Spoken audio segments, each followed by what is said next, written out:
Selamat siang para penonton Sumolang TV. Siang hari ini kita beruntung loh bahwa di turnamen Maesa yang levelnya persekutuan di lingkup Kawanua, kita kehadiran seorang pemain tapi juga seorang profesional yang luar biasa. Dalam hal ini saya sebut dengan hormat ya, walaupun ini teman saya baik tapi saya sebut dengan hormat. Bro Nicholas Kanter, Direktur Utama Aneka Tambang BUMN. Nah, tanya dulu ya, Bung Niko ikut di kelompok berapa? Kelompok yang diikuti ini kelompok 120. Untuk putra, kalau mix double-nya kita nggak tahu, kita lupa siapa yang daftar ini. Yang penting buat kita ini datang sini bukan karena pertandingannya. Kita orang punya baku dapat yang semua teman-teman, silaturahmi itu yang paling penting buat kita. Bung Niko melihat turnamen Maesa ini positif ya? Wah, sangat positif. Kalau nggak positif kita nggak sumbang. Kemarin perusahaan kita nggak sumbang. Pasti dong. Ini dia kan kita ini 100 tahun dan Maesa selalu kan bukan hanya ajang untuk kita saling bersilaturahmi, bermain bersama, tapi juga para junior ini kita tingkatkan. Jadi ada juga prestasinya. Gitu. Kalimat junior kita harus tingkatkan ini menarik buat saya karena regenerasi tenis di Indonesia kelihatannya agak berjalan di tempat ya. Apa yang kira-kira Bro Niko akan lakukan sebagai salah satu pimpinan BUMN? Apakah ada rencana ke depan untuk membantu atau memberikan CSR atau apapun terhadap anak-anak muda tenis kita? Kalau tenis ini karena saya ini kan memang penggemar tenis, jadi saya tuh juga harus menjaga bahwa di perusahaan ini kan bukan karena direkturnya, dirutnya itu hobi tenis, jadi kita memajukan tenis. Tapi secara umum olahraga itu harus dimajukan. Tapi berbicara mengenai Maesa ini 100 tahun, 100 tahunnya bukan karena golf, bukan karena maraton dan yang lain-lain, tapi 100 tahun ini ada 100 tahun tenis sebenarnya. Nah, lihat para pemain-pemain junior, dan dulu kan orang-orang Manado ini memang kebanyakan tuh maju dan jago nih. Nah, saya lihat nih kan sekarang kok kayaknya agak sedikit berkurang. Nah, padahal potensinya besar. Tinggal kita mesti punya affirmative action untuk mencari dan membantu mereka. Karena para junior ini banyak, tapi kadang-kadang mereka nggak memiliki kesempatan dan juga nggak memiliki mungkin dananya. Nah, ini yang kita harus bersama-sama pikirkan lah, para petua atau para senior yang ada di Maesa. Ya, mudah-mudahan ini 100 tahun ajang ini akan membuat kita juga bisa mengumpulkan dana, ada dana semacam dana abadi yang bisa kita pergunakan untuk kemajuan pertenisan Maesa di seluruh Indonesia. Kira-kira secara pribadi apa yang Bung Niko dapatkan selama mengikuti Maesa? Maesa kan sudah lama sekali ikut Maesa. Ada sesuatu yang bisa diceritakan ke kita? Waduh, ini kalau cerita begini nih bisa ceritanya soal mengkritik ya. Padahal sih maksudnya kalau saya lihat tuh para pengurusnya kan juga harus kita cari pengurus-pengurus yang memang bukan hanya orang-orang yang pensiun atau orang-orang yang, tapi justru kita cari orang-orang yang memang masih berkiprah, sehingga pengurus organisasi ini juga mesti orang-orang yang profesional dan harus kita bayar.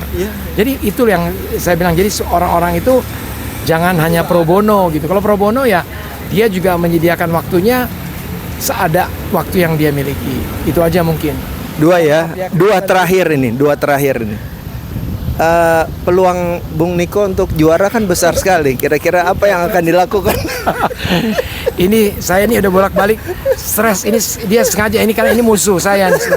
Ini teman baik tapi juga jadi musuh kalau lagi di dalam pertandingan. Untung kita tetap bersahabat. Jadi dia bikin saya lebih stres lagi. Kenapa? Saya dipasangin sama orang memang yang bagus. Tapi kalau orang bagus ini fairly, kalau saya kalah pasti kalau kita kalah orang pasti bilang, oh itu ada kuburannya Niko di situ. Kalau kita menang, ya terang aja dia main sama Fairly. Jadi apa aja salah gitu. Tapi ya kita hanya menikmati. Makanya untung kita datang ini bukan datang untuk menang, tapi datang untuk bersahabat dan membina lagi silaturahmi yang sudah dari dulu kita. Bijak sekali, jawaban yang sangat bijak. Rupanya waktu ini mengubah banyak teman saya ini menjadi seorang berwawasan yang luas.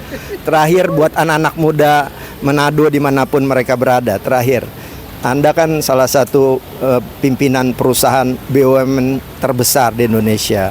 Kira-kira nasihat buat anak-anak muda Manado nih, terutama nih turunan Kawanua, bagaimana caranya supaya bisa paling tidak mendekati prestasi Anda? Waduh, terima kasih. Tapi ini suatu sharing yang saya selalu berbagi, bukan hanya untuk orang Manado, tapi buat para. Jadi kalau saya jadi berbicara di convention speaker buat Universitas Muhammadiyah, Unhas atau apa, pesannya sama. Tapi khusus kalau untuk orang Manado, kita itu di dalam bekerja, pertama adalah harus mempunyai integritas. Ya, integritas itu penting. Integritas itu bukan hanya conflict of interest, violation code of conduct, tapi integritas itu selalu berani menyampaikan, mengatakan dan melakukan yang benar. Tidak ada waktu yang salah untuk mengatakan dan melakukan yang benar, dan tidak ada juga waktu yang benar untuk mengatakan dan melakukan yang salah. Itu adalah satu kesatuan yang tidak bisa dipisahkan. Jadi integritas itu harus kita miliki sebagai satu fondasi menjadi seorang pemimpin. Kedua, kita di dalam bekerja selalu harus memberikan yang terbaik. Tidak hanya cukup saja. Jadi give your all, give your very best in anything you do. Itu kita akan mendapatkan kepercayaan dan mendapatkan ya apa yang kita lakukan. Yang ketiga, saya selalu menerapkan prinsipal humility. Humility itu selalu kita mesti rendah hati, kita harus membuka diri untuk mendengarkan rekan-rekan, karyawan kita yang ada. Karena dengan humility itu kita menjadi lebih tahu dan kita bisa memperbaiki. Karena kita semua itu manusia dan semua manusia itu membuat kesalahan. Sering orang udah menduduki posisi yang penting, jabatan yang penting, di dalam kelakuannya itu tidak mau mendengarkan karyawan yang ada. Dan lastly adalah sebagai leader kita selalu harus menciptakan leader yang baru. Jadi di dalam setiap posisi yang saya duduk, saya selalu menyiapkan pengganti saya. Itu aja Om Hani. Teman-teman, jadi kalau saya pakai bahasa yang lebih gampang ya, karena ini bahasa seorang Nico Kanter ini kan bahasa yang bahasa profesional. Jadi yang saya mau katakan, yang pertama beliau katakan adalah integritas, yang kedua adalah kompetensi, yang ketiga kapabilitas, yang keempat adalah humanitas. Jadi tetap jangan sombong lah, rendah hati, dan yang terakhir tadi kita memang mesti melakukan regenerasi. Ya tuh, begitu ya.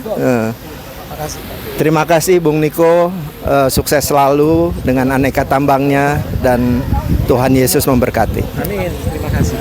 Itu Mateo kemudian gitu.